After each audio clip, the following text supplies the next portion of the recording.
ಮುಂಬೈ ಅಹಮದಾಬಾದ್ ನಡುವೆ ಬುಲೆಟ್ ರೈಲು ಓಡಿಸಲು ಜಪಾನ್ ಕಟ್ಟುಗೆ ನಡೆಸುತ್ತಿರುವಾಗ ಭಾರತದ ಮೊದಲ 16 ಮಹಡಿಯ ರೈಲು ನಿಲ್ದಾಣ ಸಹ ಸಿದ್ಧವಾಗುತ್ತಿದೆ.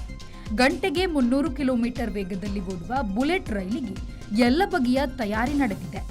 ಅದಕ್ಕೆ ಪೂರಕವಾಗಿ ಅಹಮದಾಬಾದಿನಲ್ಲಿ ದೇಶದ ಮೊದಲ 16 ಮಹಡಿ ಎತ್ತರದ ರೈಲು ನಿಲ್ದಾಣದ ಕಟ್ಟುಗೆ ಕೂಡ ಆರಂಭವಾಗಿದೆ. 2027ಕ್ಕೆ ಎಲ್ಲ ಮುಗಿದು ತೆರೆದುಕೊಳ್ಳುತ್ತದೆ ಎಂದು ಹೇಳಲಾಗಿದೆ.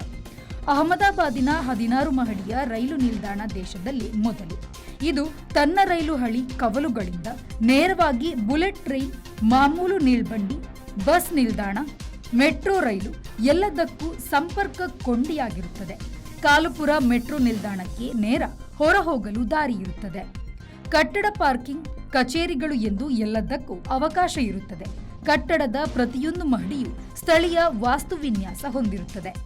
ಒಂದು ಮಹಡಿಯು ಸಿದಿ ಸೈಯದ್ ಜಾಲಿ ಮಾದರಿಯಲ್ಲಿ 100 ಗಾಳಿಪಟಗಳ ವಿನ್ಯಾಸವನ್ನು ಹೊಂದಿರುತ್ತದೆ.